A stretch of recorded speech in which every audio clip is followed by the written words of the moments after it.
আসসালামু আলাইকুম ওয়া রাহমাতুল্লাহ ওয়া বারাকাতুহু। আপনারা অনেকেই জানেন যে আমি কৃষি ও প্রকৃতি বিষয়ক বিভিন্ন ভিডিও কন্টেন্ট তৈরি করে থাকি। তো আজকের বিষয়টা একটু অন্যরকম। আজকের বিষয়টা হলো একটু পরিবেশ সংক্রান্ত। তো নাগেশ্বরীতে একটি জায়গায়, খুবই স্পর্শকাতর একটি জায়গায় অনাকাঙ্ক্ষিত খুব বেশি পরিমাণে ময়লার স্তূপ থাকার কারণে এই বিষয়টা আমি আসলে কার সঙ্গে কথা বলবো বুঝতে পারতেছিলাম না। এই জন্য এই ময়লার স্তূপের সামনে চলে আসছি। আপনাদেরকে দেখাবো যে এই জায়গাটাতে এই ময়লার স্তূপগুলো আসলে কতটা যৌক্তিক বা এগুলো কার সাথে কথা বললে ঠিক হবে। আমার সাথেই থাকুন। আপনারা দেখতে পাচ্ছেন এটি নাগেশ্বরী সরকারি কলেজের গেট, মেইন গেট, যেটি হাইওয়ে সংলগ্ন, এবং এটি হলো ময়লার স্তূপ।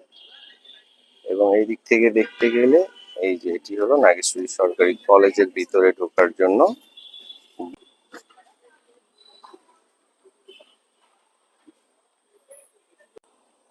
তো নাগেশ্বরী সরকারি কলেজের এই মেইন গেটের যে রাস্তাটা, এই রাস্তাটাও দীর্ঘদিন হচ্ছে না, আসলে ছাত্রছাত্রীদের চলাফেরার জন্য খুবই অসুবিধাজনক অবস্থা।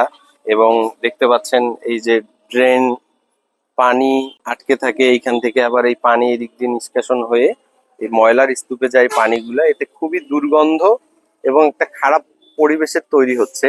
তো আমার কথা হলো, এইরকম একটা শিক্ষা প্রতিষ্ঠানের মতো স্পর্শকাতর জায়গাতে কেন ময়লার স্তূপ থাকবে, আমি সেটাই বুঝতে পারতেছি না। যেখানে শত শত ছাত্রছাত্রী প্রতিদিন এই রাস্তা দিয়ে চলাফেরা করে এবং এখানে এত পরিমাণে ময়লার স্তূপ আর এত পরিমাণে আমি ময়লা দেখছি যে এত প্লাস্টিক থাকার কারণে এই যে মানুষ এখানে প্লাস্টিক সংগ্রহ করতেছে ভাঙড়ি হিসেবে বিক্রি করার জন্য।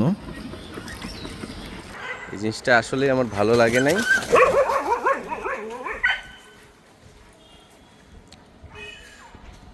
রেজিয়া খানম ছাত্রীনিবাস, এখানে আবাসিক ছাত্রীরা থাকে এবং কলেজে পড়াশোনা করে। তার পাশেই রয়েছে এতিমখানা। তো সব মিলিয়ে আমার যেটা মনে হয়েছে যে কর্পোরেশনের কর্মকর্তা বৃন্দকে আমি বিনীত অনুরোধ জানাবো এবং দৃষ্টি আকর্ষণ করব যাতে এরকম একটি গুরুত্বপূর্ণ জায়গার ময়লাগুলো সবার আগে অপসারণ করা হয়। এই ময়লাগুলোর কারণে ছাত্রছাত্রীদের ব্যাপক অসুবিধা হতে পারে এবং আমাদের বাচ্চা কাচ্চাদের অনেক ব্যাকটেরিয়াল ইনফেকশন, রোগের সংক্রমণ হতে পারে।